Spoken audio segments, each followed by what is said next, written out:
আপনারা এমন ভাবে আকার ইঙ্গিতে আপনারা বলেন যাতে মানুষ রাস্তায় নেমে আসে এবং একটা গণ অভ্যুত্থান হয়। আদারওয়াইজ আপনি সেনাবাহিনীর দিকে চেয়ে থাকবেন, সেনাবাহিনী বলবে যে আমাদের তো কোনো প্ল্যাটফর্ম রেডি করে দেয়নি। আপনি জুডিশিয়ারিকে বলবেন, জুডিশিয়ারি বলবে আমাকে তো কোনো প্ল্যাটফর্ম রেডি করে দেয় না, কারণ সেনাবাহিনী প্রধান এখন তার আত্মীয়। সরকার ভালো করে জানে জুডিশিয়ারির মাধ্যমে জুডিশিয়ারি বা আদালত এমন কোনো রায় দিবে না যেখানে উনি ক্ষমতাচ্যুত হয়ে যেতে পারে। যে আওয়ামী লীগের লোকজন এখন এই সুইস ব্যাংকের টাকা উঠিয়ে এবং বাংলাদেশ থেকে টাকাটা মানি লন্ডারিং করে এখানে আনছে, এনে এনে এগুলো বিজনেসের ওভার ইনভয়েসিং এর মাধ্যমে এই ডলারগুলো আবার বাংলাদেশে ঢুকাচ্ছে। এই যে আপনি দেখেন গত 15 বছর শেখ হাসিনাকে সময় দেওয়াতে কি হয়েছে, আপনি হাইকোর্টে যাদেরকে বিচারপতি নিয়োগ দেওয়া হয়েছে এটা ভার্চুয়ালি তাদের একটা আইনের ডিগ্রি আছে এবং তারা কিন্তু একজন আওয়ামী লীগের বড় লেসপেন্সার। তার মানে এই যে বিচার বিভাগে গত 15 বছরে হাইকোর্টের প্রত্যেকটা বিচারপতি আপনি দেখবেন তাদের কথাবার্তা চাল চলন তাদের দেখলে মনে হবে যে তারা কেউ বিচারপতি নয়, তারা হলো আওয়ামী লীগের একজন বড় রাজনৈতিকবিদ। এই যে 15টা বছর আপনি যে তাদেরকে সময় দিলেন আর বারবার আপনি বলছেন যে ভারত ভারত ভারত, তাহলে ভারতকে খেদানোর জন্য, ভারতকে প্রতিরোধ করার জন্য মালেক ভাই আপনারা কি করছেন? এই যে ট্রেন যে চুক্তিটা হলো, চুক্তি নিয়ে আমরা আইনি ব্যাখ্যা বিশ্লেষণ দিচ্ছি। আমরা বলছি শেখ হাসিনা সংবিধান লঙ্ঘন করেছে। আমরা বলেছি সংবিধানের 145 এবং 145 এ লঙ্ঘন হয়েছে। আপনি দেখেন গত 2 দিন বা 3 দিন আগে বিএনপির যিনি মহাসচিব উনি বক্তব্য দিয়েছেন কি, উনি বলেছে আমরা কিন্তু ভারতের বিরুদ্ধে কোনো বক্তব্য দিচ্ছি না, আমরা শুধুমাত্র চুক্তির এগেনস্টে বক্তব্য দিচ্ছি এবং চুক্তির বিরোধিতা করছি। তাহলে এইটাই যদি হয় তাহলে আপনাদের দলে রাজনীতি থাকলো কোথায়? এই জন্য আমি আপনাদের প্রতি উদাত্ত আহ্বান জানাবো, বিরোধী রাজনৈতিক নেতৃত্বের প্রতি আমি উদাত্ত আহ্বান জানাবো। এই যে আপনি বললেন যে বিএনপি সময় রিজার্ভ কত ছিল এখন কত, এই আলোচনা করে তো কোনো লাভ নাই মালেক ভাই।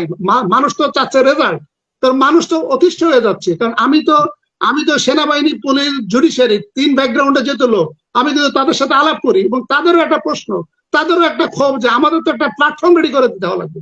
কারণ কোন ব্যক্তি তো এককভাবে, কোন ব্যক্তি এককভাবে, কোন সেনা কর্মকর্তা এককভাবে, কোন বিচারক এককভাবে যদি বিদ্রোহ করে তাতে কিন্তু ক্ষমতার পরিবর্তন হবে না। আপনাকে ক্ষমতার পরিবর্তন করতে গেলে সশস্ত্র বিপ্লব লাগবে। কিন্তু আপনাদের পক্ষ থেকে আমি তো কখনো সশস্ত্র বিপ্লবের কথা আমরা শুনি না। আপনাদের যদি রাজনৈতিকভাবে সশস্ত্র বিপ্লবের কথা বলতে অসুবিধা থাকে তাহলে আপনারা এমন ভাবে আকার ইঙ্গিতে আপনারা বলেন যাতে মানুষ রাস্তায় নেমে আসে এবং একটা গণ অভ্যুত্থান হয়। আদারওয়াইজ আপনি সেনাবাহিনীর দিকে চেয়ে থাকবেন, সেনাবাহিনী বলবে যে আমাদের তো কোনো প্ল্যাটফর্ম রেডি করে দেয়নি। আপনি জুডিশিয়ারিকে বলবেন, জুডিশিয়ারি বলবে আমাকে তো কোনো প্ল্যাটফর্ম রেডি করে দেয় না। আপনি জনগণের দিকে চেয়ে থাকবেন, জনগণ বলবে যে আমাদের যারা নেতা এরা তো মাঠে নামে না, আমরা যখন সমাবেত হই তখন তো আমাদের কোনো হুকুম দেয় না। তাহলে এইভাবে যদি চলে তাহলে যেটা ঘটার সেটাই কিন্তু ঘটবে। এই জন্য আমরা শুধু বারবার শেখ হাসিনা বা প্রফেসর ফরহাদ ভাইকে আমরা যে দায়ী করছি, গালি দিচ্ছি, শুধু এই গালির জন্য আমাদের যে অপোজিশন, যে রাজনৈতিক নেতৃত্ব, মানে যেটাই হোক, আপনারা হয়তো বলবেন যে আমরা ওই মাঠে নামতে পারি না, আমাদেরকে গুম করে, খুন করে, আয়না ঘরে নেয়। That is the different issues, এবং সেটা তো আপনাদের আভ্যন্তরীণ বিষয়। কারণ আপনি ক্ষমতার পরিবর্তন হলে আপনি প্রধানমন্ত্রী হবেন, আপনি ক্ষমতার পরিবর্তন হলে আপনি মন্ত্রী হবেন, আপনি ক্ষমতার পরিবর্তন হলে আপনি স্পিকার হবেন। কিন্তু জনগণ তো যে জনগণ ওইখানে কিন্তু থাকবে। কিন্তু জনগণ তারপরও এটা পরিবর্তন চায়। জনগণ এই স্বৈর শাসক এবং ভারতের যে একচ্ছত্র অধিকার বা আধিপত্যবাদ, এটা কিন্তু মানুষ পরিবর্তন চায় এবং এখনো জনগণ আপনাদের সাথে আছে, আমিও আছি। আপনাদের একটা প্ল্যাটফর্ম আমি চাই। এখন সর্বশেষ যে আমার দর্শক শ্রোতা একজন বলেছে যে এত কিছু দুর্নীতি হচ্ছে, বেনজির আজিজ, মতিউর এবং একের পর এক ঘটনাগুলো ঘটছে, হাসিনা আক্তার। আমি আপনাকে যেটা বলি এবং দর্শক শ্রোতারা যে প্রশ্নটা করেছেন এটি হলো, আপনি দেখবেন যে আগামী 15-20 দিন, 1 মাসের ভিতর আরো কিন্তু এই ধরনের দুর্নীতির খবর আসবে এবং এটা কিন্তু মিডিয়াতে আসবে। এটা মিডিয়াতে আসবে এবং এটা চলবে এবং সরকার এটা পরিকল্পিতভাবে করবে। কারণ সরকার এখন, আপনি যেটা বললেন যে সরকার কি কোনো কিছু লুকানোর চেষ্টা করছে, সরকার আসলে লুকানোর চেষ্টা করছে। সরকার এখন যে ভয়টা পাচ্ছে, পঞ্চম যে ভয়টা পাচ্ছে সেটা হচ্ছে অর্থনৈতিক অভ্যুত্থান।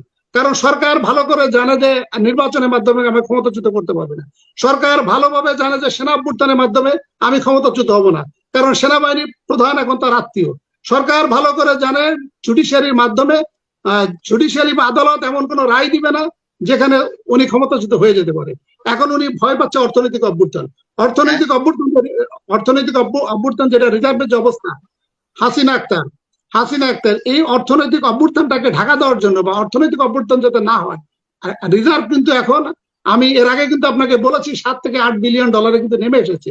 এখন আমি যেটা খবর পেয়েছি হাসিনা আক্তার, সেটা হলো এর আগের টকশোতে আমি আলোচনা করেছি রিজার্ভ বাড়ানোর ক্ষেত্রে অনেকগুলো কৌশল তারা অবলম্বন করেছিল, কিন্তু কোন কৌশলে কিন্তু রিজার্ভ কিন্তু বাড়ছে না। এখন তারা সর্বশেষ যে 2টা কৌশল অবলম্বন করেছে হাসিনা আক্তার, আমি আপনার মাধ্যমে সবাইকে একটু অবহিত করতে চাচ্ছি, এবং অন্য অন্য দেশের মানি লন্ডারিং ইউনিট যারা আছে ওদেরকেও ওই আমার এই বাংলা কথাটা ইংলিশ ট্রান্সলেট করে ওদের মাধ্যমেও যাতে এটা কমিউনিকেটেড হয় এবং এটা বন্ধ হওয়া উচিত। সেটা হলো যে সরকার এখন যে কাজটা করছে এটা হচ্ছে এই যে এই সমস্ত নাটকগুলো মঞ্চস্থ করে এখন তারা ওভার ইনভয়েসিং এবং আন্ডার ইনভয়েসিং করে এখন আওয়ামী লীগের টার্গেট হলো 20 বিলিয়ন ডলার। আওয়ামী লীগের যারা বিজনেস অলিগার, এস আলম বা আজিজ খানের মতো যারা বিজনেস অলিগার, এদের মাধ্যমে টাকাগুলো লন্ডারিং করে বাংলাদেশ থেকে টাকা বাইরে আনবে, এনে এখানে লিগাল চ্যানেলে এটা পাঠাবে, পাঠিয়ে এটা রিজার্ভ বাড়াবে। এটা হচ্ছে সরকারের একটা পরিকল্পনা। এবং এবং এই কাজ করার ক্ষেত্রে আপনি দেখেন এই যে আপনার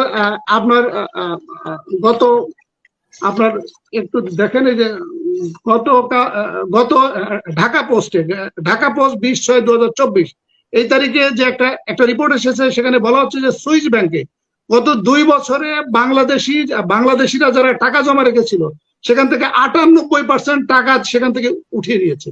এবং গত বছরে সুইস ব্যাংকে বাংলাদেশিদের টাকা ছিল 5.5 কোটি সুইস ফ্রাঙ্ক, ওইটা এখন নেমে এসেছে 1.8 লাখ সুইস ফ্রাঙ্ক। এবং তারা স্ট্যাটিস্টিক দিয়ে বলেছে যে 98% টাকা তারা বাংলাদেশিরা উঠে নিয়েছে। এবং আপনি দেখেন গত পরশুদিনের পত্রিকা বা পরশুদিনের বণিক বার্তা, এখানে তারা লিখেছে বা বলেছে যে গত 15 দিনে হঠাৎ করে আরব আমিরাত থেকে রেমিটেন্সের পরিমাণ এত বেশি, যেটা ইকোনমিক্স বা ফাইন্যান্সিয়াল অ্যানালিস্ট তারা বলছে এটা অ্যাবনর্মাল। আমাদের ফরেন রেমিটেন্স সবচেয়ে বেশি যায় হলো সৌদি আরব, সেকেন্ড হলো যুক্তরাজ্য, থার্ড হলো যুক্তরাষ্ট্র, ফোর্থ হলো আমিরাত। এই গত 15 দিন ধরে হঠাৎ করে আমিরাতসে রেমিটেন্সের পরিমাণ সবচেয়ে বেশি। এটা কারণ হচ্ছে এই যে আওয়ামী লীগের লোকজন এখন এই সুইস ব্যাংকের টাকা উঠিয়ে এবং বাংলাদেশ থেকে টাকাটা মানি লন্ডারিং করে এখানে আনছে, এনে এগুলো বিজনেসের ওভার ইনভয়েসিং এর মাধ্যমে এই ডলারগুলো আবার বাংলাদেশে ঢুকাচ্ছে। আর এই যে সর্বশেষ যে বাংলাদেশ ব্যাংক শেখ হাসিনাকে বলেছে অফশোর ব্যাংকিংও কিন্তু হাসিনা আক্তার আরেকটা কৌশল মানি লন্ডারিং এর মধ্যে। তার মানে সরকার নিজেরাই কিন্তু মানি লন্ডারিং এর সাথে ইনভলভ হয়ে যাচ্ছে। তার মানে আপনি যদি অফশোর ব্যাংকিং অ্যাকাউন্ট খোলেন, আপনাকে ব্যাংক আপনাকে প্রশ্ন জিজ্ঞেস করবে না যে আপনার এই টাকার উৎস কোথায়। তার মানে প্রবাসে আমাদের বাংলাদেশে যে ব্যাংকগুলো আছে এই ব্যাংকগুলোকে এখন মানি লন্ডারিং এর বলছি অফশোর ব্যাংকিং এর অ্যাকাউন্ট ওপেন করার অনুমতি দেওয়া হয়েছে। তার মানে এখান থেকেও এখন ডলার সংগ্রহ করে তারা কিন্তু ওই যে রিজার্ভটা বাড়াবে। এখন এইটা যাতে পত্রিকায় মিডিয়াতে বেশি জানাজানি না হয়, এই কারণে একের পর এক নাটক মঞ্চস্থ করা হচ্ছে। এবং শেখ হাসিনার এখন টার্গেট যে কোনো ভাবে তার এই রিজার্ভটা বাড়ানোর দরকার, আদারওয়াইজ যে গণ অভ্যুত্থান এই অভ্যুত্থান ঠেকানো যাবে না। এই কারণে এইটা একটা ইস্যু। আর আরেকটা ইস্যু যে দর্শক শ্রোতা যেটা বললো, যে এখন ধরেন কোন একজনের কাছ থেকে সে 100 কোটি টাকা লুটপাট করেছে, এখন শেখ হাসিনা বলবে বা শেখ হাসিনার লোকজন বলবে 100 কোটি টাকা লুটপাট করেছে, এটা সব খবর আমরা জানি, তুমি 80 কোটি টাকা আমি যেখানে দিয়ে দিতে বলবো সেখানে তুমি দিয়ে দাও। তার মানে এই টাকাগুলো এই টাকাগুলো তাদের বউ ছেলে মেয়ের নামে এই টাকাগুলো কিন্তু বাইরে পাচার করা আছে। এখন সে বাঁচার জন্য তাকে বলবে আইদার আপনাকে জেলে ঢুকাবো, হাজতে ঢুকাবো, আপনার যাবজ্জীবন কারাদণ্ড হবে, সম্পদ বাজেয়াপ্ত হবে, আপনি সামাজিক ভাবে হেয় হবে। এবং আপনি যদি বাঁচতে চান তাহলে আপনার বিদেশে যে টাকাগুলো আছে এই টাকাগুলো আমরা যে অ্যাকাউন্টে জমা দিতে বলবো, যেখানে জমা দিতে বলবো আপনি জমা দিয়ে দেন, দিয়ে এই টাকাগুলো আসলে সরকার সংগ্রহ করে নিতে চাচ্ছেন। তবে এটা আমি শেখ হাসিনাকে এটাকে আবার সমর্থন করি যে ওই আপনি কোন এক সন্ত্রাসী যদি টাকা হাইজ্যাক করে 1 লাখ টাকা, তাহলে ওই সন্ত্রাসী যিনি আবার হেড সন্ত্রাসী থাকে, যখন উনি জানতে পারে যে 1 লাখ টাকা সে ছিনতাই করেছে, তখন বলে যে তুমি 80,000 টাকা আমার ফান্ডে দিয়ে যাও, 20,000 টাকা তোমার কাছে থাকবে। তো শেখ হাসিনা যে কাজটা করেছে ঠিক আছে, উনি স্বৈর শাসক, যে তার মানে যারা দুর্নীতিবাদ এই টাকাগুলো যারা ইনকাম করেছে, এই টাকাগুলোর এখন 80% হয়তো শেখ হাসিনা ওনার দল অথবা ওনার নিয়োগকৃত কোন বিজনেসম্যানকে বলবে এই টাকাগুলো তোমরা কালেকশন করো, কালেকশন করে তুমি এটা বাংলাদেশে পাঠিয়ে দাও। এবং পক্ষান্তরে যারা এই কাজগুলো করছে ওদেরকে আবার বলবে যে তোমাকে কিন্তু আমি বাঁচিয়ে দিলাম, 100 টাকার 80 টাকা নিলাম, কিন্তু তোমাকে বাঁচিয়ে দিলাম, তুমি যে কাজ করেছো আগে এটা তুমি একইভাবে করে যাও, কিন্তু আমার ক্ষমতা যেন নড়চড় না হয়। আমসালা ছুটোই যাবে।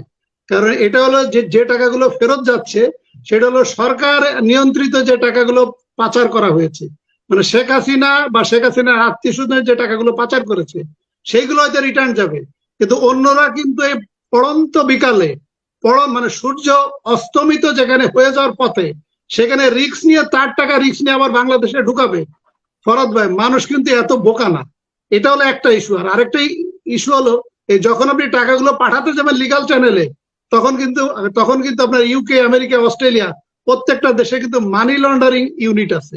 তো মানি লন্ডারিং ইউনিটে যখন এই টাকাগুলো আটকা পড়বে, তাহলে যে লোক এই রিস্ক নিতে যাবে তার আম সালা দুটোতেই যাবে। এটা হলো একটা সাময়িক, যারা শেখ হাসিনা বা শেখ হাসিনার যারা লেসপেন্সার বা তার যারা আত্মীয় স্বজন টাকা পাচার করেছে এরাই হয়তো টাকা রিটার্ন নিতে পারে, বাদ বাকিরা কেউ টাকা রিটার্ন নিবে না।